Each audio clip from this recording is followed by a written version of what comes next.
же болбосо ушул мушрик Раббисинин ырайымынан үмүткер болуп, акыреттен коркуп түн ичинде намазда турган, сажда кылган абалдагы Аллахка моюн сунуучу киши менен тең боло алабы? Зумар сүрөсү 9-аят. Эки нурдун ээси Усман ибн Аффан: О Усман, Аллах сенин жашыруун жана ашкере кылгандарыңды кыямат күнүнө чейин кечирди. Усманга бүгүндөн кийин кыла турган иши зыян жеткирбейт. Усманга бүгүндөн кийин кыла турган иши зыян жеткирбейт. Ар бир пайгамбардын досу бар. Ал эми менин бейиштеги досум Усман. Периштелер уялган кишиден мен да уялбаймынбы? Аллахтын элчиси саллаллаху алейхи вассалам: Бул Алинин уулу Усман. Мен ага Усмандын урматына ушундай ат койдум: Али ибн Абу Талиб, Аллах андан ыраазы болсун. Силер түнүн ыйык Куран менен өткөргөн адамды өлтүрдүңөр. Момундардын энеси Айша, Аллах андан ыраазы болсун. Мен Аллахтын элчиси алейхиссаламдын колдорун асманга көтөрүп, түндөсү таң атканча Усманга дуба кылганын көргөнмүн. О жараткан, мен Усманга ыраазы болдум, сен да ыраазы боло көр. Абу Саид аль-Худри, Аллах андан ыраазы болсун. Мен Усманды мечитте чапанын башына коюп жатканда, жанына бир киши келип, андан кийин анын жанына дагы бир киши келип отурганда, ал да алардын бириндей болуп эле отурганын көргөнмүн. Хасан ибн Али, Аллах андан ыраазы болсун. Биздин баатырыбыз Бану Умайя урпактарынан кадыр бактуусу, бейиш менен сүйүнчүлөнгөн 10 сахабанын 3-чүсү жана 3-чү халифа. Андан периштелер уялган. Ал Аллахтын элчиси саллаллаху алейхи вассаламдын бейиштеги досу. Ал ыйык Куранды азыр биз окуп жаткан шекилде жыйнаган инсан. Ал кыйынчылык аскерин даярдаган. Түшүндүрмө: кыйынчылык аскери Аллахтын элчиси сахабалары менен кыйынчылык абалда турганда болгон Табук казатына даярдалган аскер. Түшүндүрмөнүн аягы. Ал Рома кудугун сатып алып, мусулмандардын мүлкүнө берген инсан. Анын себеби менен тарыхтагы эң улуу Байат Ридван келишими түзүлгөн. Ал тарыхта сейрек кездешчү инсандардын катарын толуктайт. Биз Аллахтын элчиси Мухаммад саллаллаху алейхи вассаламдын күйөө баласы, 2 жолу хижрат кылган жана айкөл Усман ибн Аффан, Аллах андан ыраазы болсун, жөнүндө сөз кылуудабыз. Мен кадырман окурмандан бул китепти улуу сахаба Усман ибн Аффандан баштайын деген оюмду жашырбаймын. Мен муну менен анын даражасы Абу Бакр ас-Сыддыктан жогору турат дегенден алысмын. Ал тарых бурмалоочулардын биринчи көздөгөн максаты болгондугу үчүн гана ушундай ойго барганмын. Бул үммөттүн тарыхын булгоону каалагандардын баары жалган маалыматтарын дал ушул ардактуу сахабадан башташат.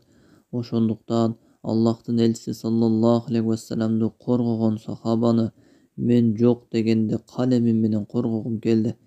Мен Усман ибн Аффандын ысымын китептин ортосуна 2 себеп менен жазмай болдум. Биринчиси, китептин жүрөгүнө жазуу, анткени анын табияты жана жашоо таржымалы мына ушуга ылайык келет деп ойлоймун. Ал эми экинчиси болсо, анын доорунда мусулмандар туш болгон чоң дүрбөлөңдү камтып кетүү. Анткени бул окуяга тиешелүү инсандарды биринин артынан бирин жазып кетүү окуяны жакшы түшүндүрөт. Мына ошондуктан китептин башына караганда ортосу ыңгайлуу деп чечтим. Эми халифа Усман ибн Аффандын айланасында жүргөн тарых бурмалоочулардын кээ бир сөздөрүнө илимий таризде жооп берип өтөлү.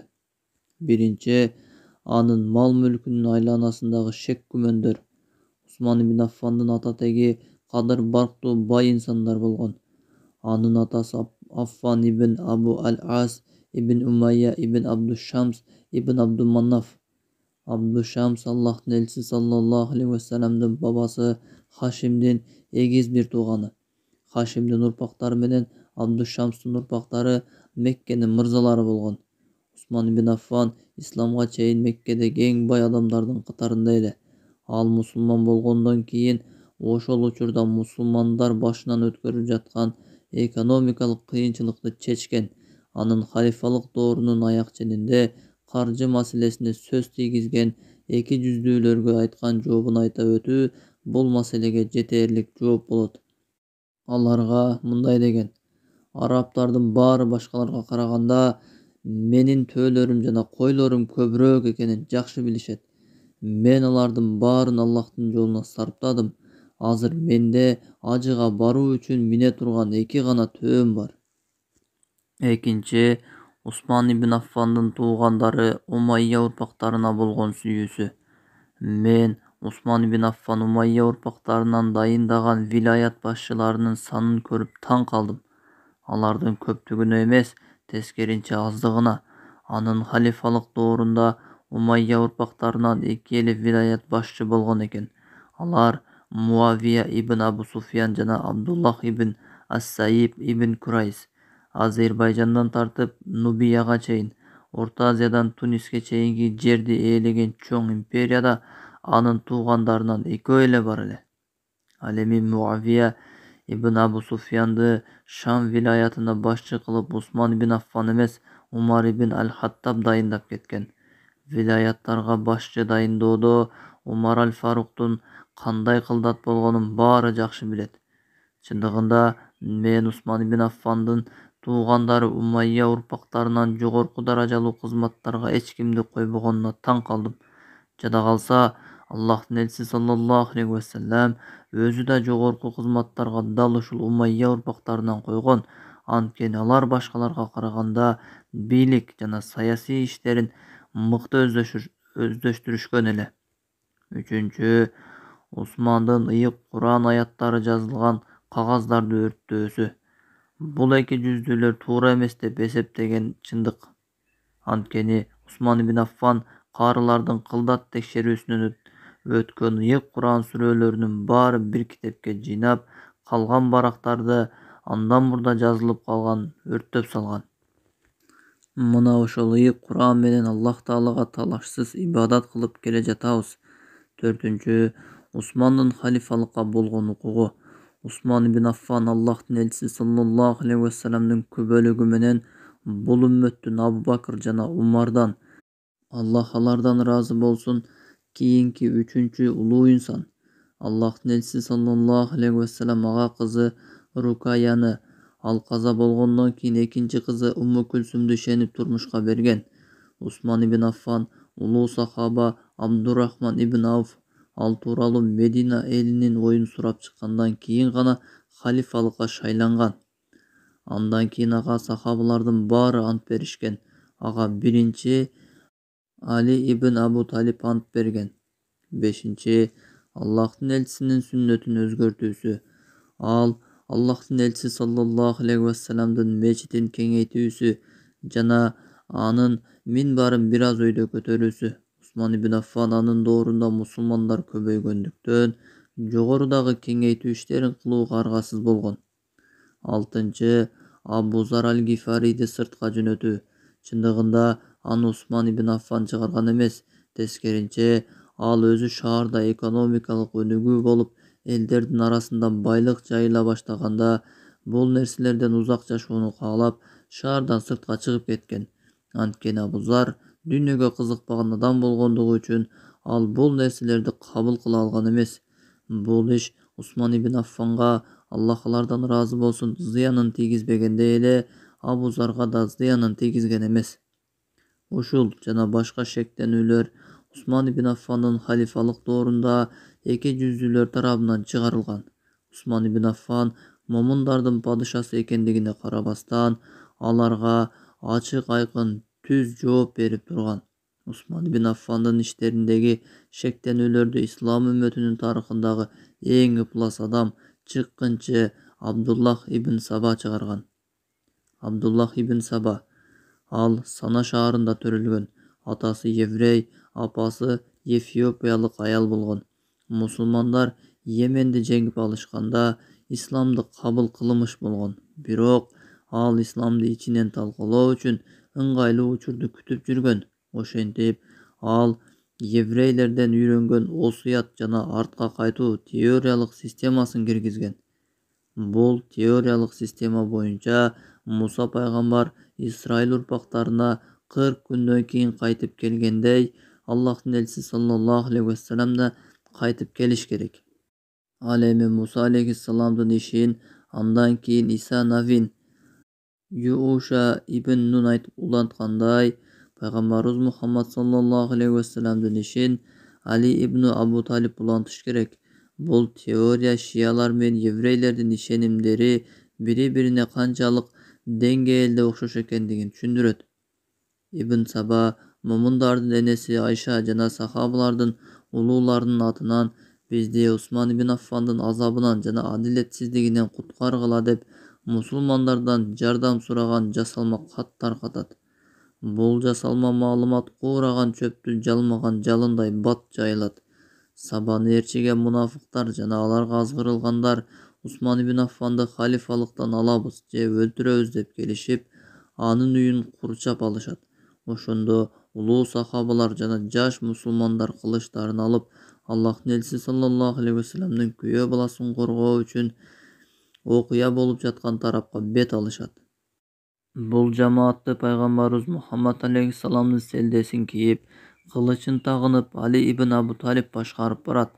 Алардын арасында Абдуллах ибн Умар аль-Хаттаб, Абдуллах ибн Зубайр, Хасан, Марвин ибн Хакам, Абу Хурайра, Абу Саид аль-Худри жана анын башка тарапташтары бар эле. Ошондо Усман ибн Аффан аны коргоо үчүн баргандарга чыгып, Аллахка ант болсун, эч кимге азар бербестен үйүңөргө кайткыла деп айткан.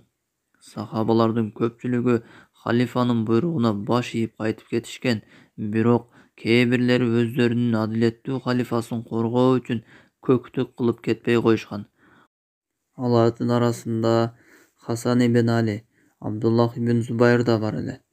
Халифанын аларга чыгып, кайра-кайра өзүңөргө зыян жетип калбас үчүн үйүңөргө кайтып кеткиле дегенине карабастан, аны коргоону уланта беришкен. Ошентип алар көтөрүлүш чыгарууга келген эки жүздүүлөр менен салгылашканга чейин барышып, пайгамбарыбыз Мухаммад саллаллаху алейхи вассаламдын сүйүктүү небереси Хасан жаракат алып, кээ бирлери шейит болушкан. Ошондо Усман ибн Аффан тарапташтарынын баарын үйлөрүнө кайтып кетүүлөрүн катуу талап кылат. Соңунда халифаларына баш ийип, айласыздан таркап кетишкен. Андан кийин кол астындагы курал кармап турган кызматчыларына барып, ким кылычын кынына салбаса, кызматынан кете берсин дейт. Андан кийин эки жүздүүлөр Усман ибн Аффанды чаңкоодун өлтүрүү максатында анын үйүндө Рум акудугунан агып кирчү сууну да бөгөп коюшат. Бирок Усман ибн Аффан өзүнөн кийин да бул иштер адат болуп калбас үчүн аларга чыгып жооп бербей турган. Анткени мына ушуларга окшогон чакан гана бузуку жамааттар менен бийликти кулантууну адат кылышып, башаламандык кылып мамлекетинде сүрүн жоготушат. Усман ибн Аффан бул иштерди Аллахтын элчиси саллаллаху алейхи вассаламдан алган буйругунун негизинде кылган. Пайгамбарыбыз алейхиссалам бир күнү Усманга мындай дейт: "О Усман, эгер Аллах сага кийим кийгизгенден кийин, бийлик бергенден кийин, аны эки жүздүүлөр чечүүнү кааласа, аны чечпегин. Ошондой эле ал шейит болуусун да билет эле." Күндөрдүн биринде Аллахтын элчиси саллаллаху алейхи вассалам Ухуд тоосунда Абу Бакр, Умар аль-Фарук жана Усман ибн Аффандар, Аллах алардан ыраазы болсун, менен бирге баратканда Ухуд тоосу титиреп кетет. Ошондо Аллахтын элчиси саллаллаху алейхи вассалам мындай дейт: "Ухуд, тынчтангын, сенин үстүңдө пайгамбар, ас-Сиддык жана эки шейит бар." Демек, Усман ибн Аффан Аллах Тааланын жана пайгамбар алейхиссаламдын убадасын күтүп жүргөн. Анын түшүндө да мына ушул ишенимин бекемдеген аян болот. Ал акыркы түнүндөгү түшүндө Аллахтын элчиси саллаллаху алейхи вассаламды, Абу Бакрды жана Умарды, Аллах алардан ыраазы болсунду көрөт. Бул түштү көргөн Усман ибн Аффан уйкусунан күлүп ойгонот. Мунун себеби тууралуу суралганда ал мындай дейт: "Түшүмдө Аллахтын элчисин, Абу Бакрды жана Умарды көрдүм. Алар мага: 'О Усман, сабыр кыл, эртең биз менен бирге ооз ачасың, ифтарлык кыласың.' Усман ибн Аффан эртең менен орозо кармап, эшикти ачып шейиттикти күтүп отурган.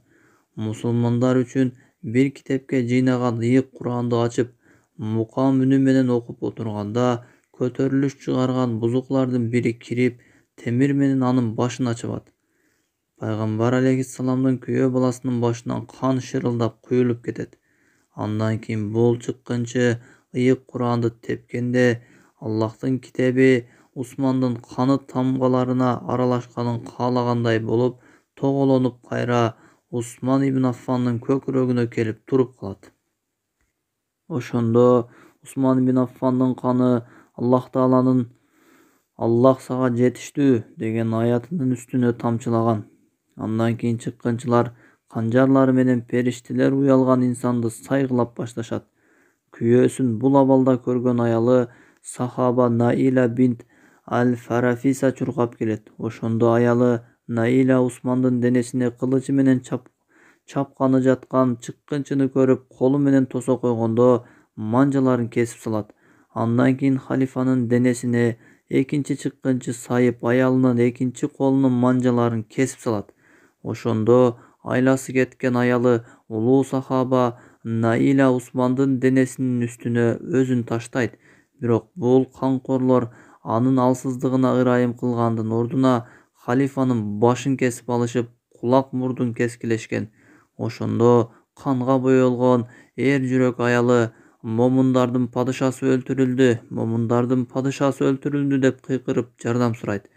Ошол учурда чыккынчылардын бири кирип, канга боелгон аялынын колундагы Усман ибн Аффандын башына барып, жаагын жабат.